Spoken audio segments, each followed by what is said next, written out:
हरियाणा के 10 शहरों की हवा बेहद खराब हो चुकी है। स्मोक के कारण गुरुग्राम में धारा 144 लागू कर दी गई है। गुरुग्राम के डीसी की तरफ से इसे लेकर आदेश जारी कर दिए हैं। कई जिलों का AQI यानी कि एयर क्वालिटी इंडेक्स 400 के पार पहुंच गया है। दिल्ली एनसीआर में ग्रेड 3 लागू कर दिया गया है। ग्रेडेड रिस्पांस एक्शन प्लान 3 को लागू कर दिया है दिल्ली एनसीआर में। दिल्ली के साथ साथ अब हरियाणा में भी असर देखने को मिल रहा है।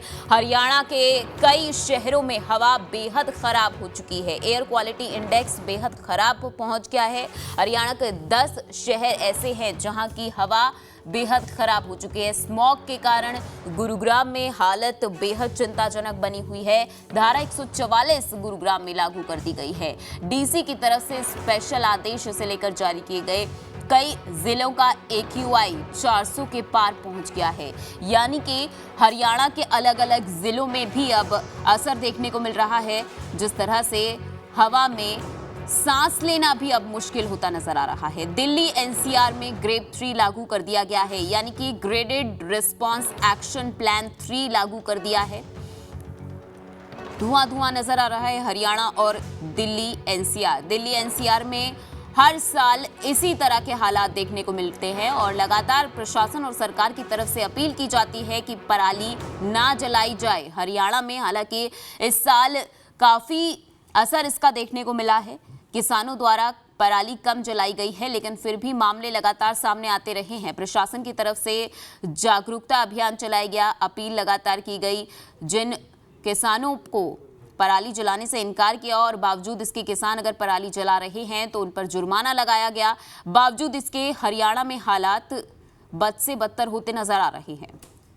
गुरुग्राम में तो धारा 144 तक लागू कर दी गई है, तो 10 शहरों में हरियाणा के हवा बेहद खराब होती नजर आ रही।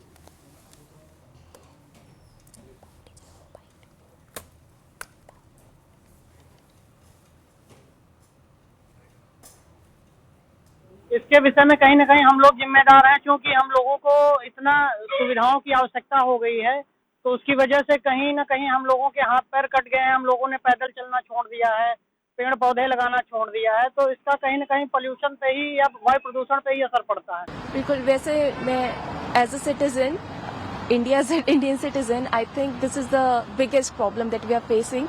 Being in a capital city like Delhi, I don't think like we should see right now we are in a diplomatic enclave, right? And all the foreigners and everybody who's not a citizen of India is living here. और हम लोग ही हैं, हम आदमी ही हैं, प्रदूषण के जिम्मेदार हैं।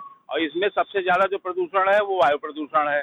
वायु प्रदूषण के लिए हमको हर तरीके से ध्यान रखना पड़ेगा कि हम अपने वातावरण को उतना ही सुरक्षा प्रदान करें जैसे हमारे घर के पेड़ पौधे हैं, गमले हैं, आदमी का जैसा केयर करते हैं उतना ही प्रदूषण का ध्यान रखेंगे। भविष्य हमारे देश और दुनिया के लिए सुरक्षित रहेगा, नहीं तो लोगों की मौतें इसी के कारण से होना शुरू हो जाएंगी। पोल्यूशन इस टाइम बहुत ज़्यादा बढ़ चुका है। पोल्यूशन का स्तर काफ़ी ऊँचा हो गया।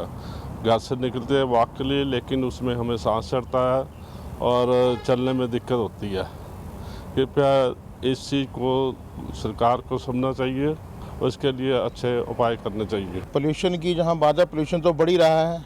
और आप देखिए पार्क के बाहर भी ना आग जलाते हैं, कूड़ा करकट जो गिरते हैं यहाँ पर, पहले तो नहीं गिरता था, बहुत गिरने लग गया और यहाँ पर आग जलाते हैं और सुबह सुबह सांस लेने में बड़ी दिक्कत होती है और आंखों में जलन हो रही है।